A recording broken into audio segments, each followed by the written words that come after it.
You're listening to Battling Opioids, the podcast.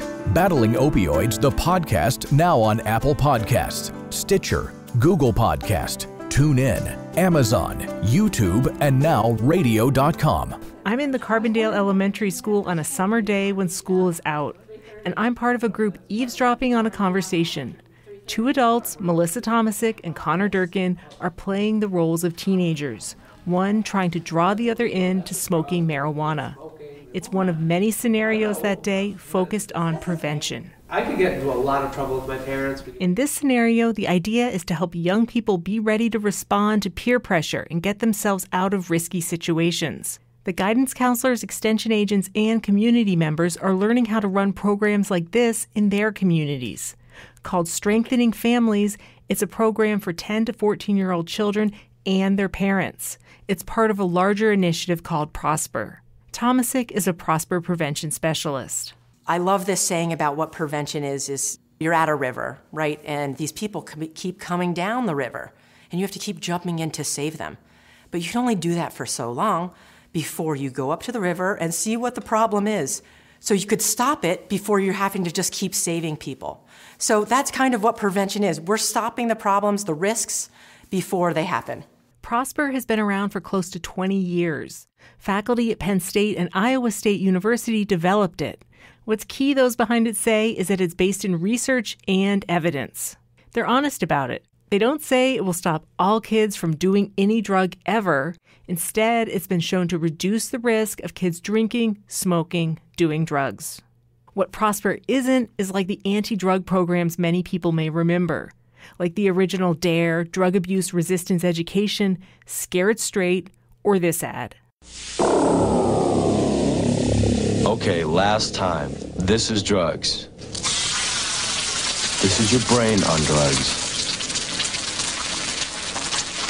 Any questions?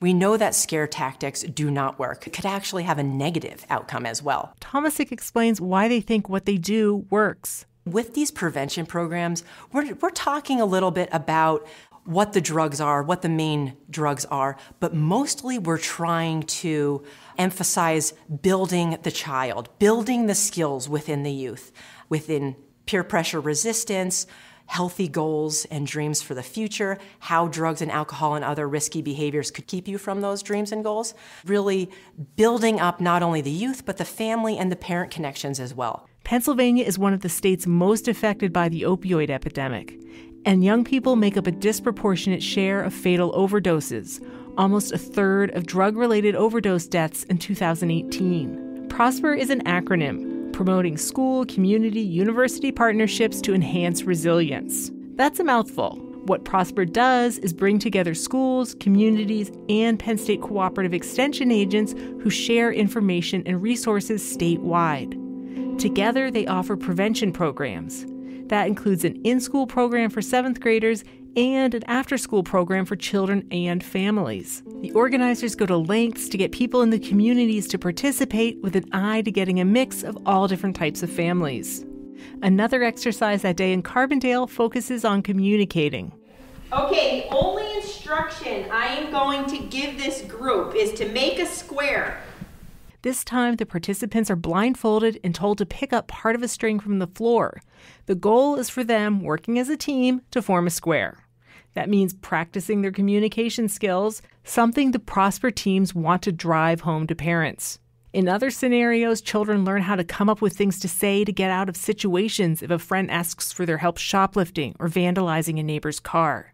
Connor Durkin went through the Strengthening Families program in 5th grade and joined the Carbondale Prosper team as a freshman in high school.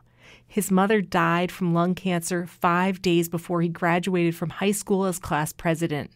He said his Prosper team was there to support him. I owe the world to them. They're really great people.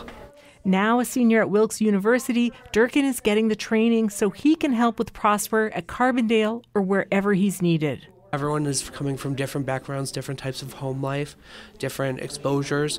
So it's good to learn about everyone else's experiences and get past them together with someone else who has gotten through it or someone who won't go through it but knows the tools to get out of it. Andrea Murray, a middle school counselor with the Wayne Highlands School District, is also there for the training. We have a lot of students who live with grandparents or other family members because the parents may be not involved for whatever reason. So I think this will help form a more solid family unit, add to the connectivity, and maybe help keep people from straying into drugs and alcohol. Yeah, because those kids already have an extra risk if they're in those types of situations, probably. Sure. And we have students who know that their parents go out at night and don't come home, or maybe don't go to work because they've had substance issues the night before. And hopefully if they're at a program like this, they can reconnect to their home base and not feel the need to go out as much. Recovery starts with a call. Call 1-800-662-HELP or visit battlingopioids.org.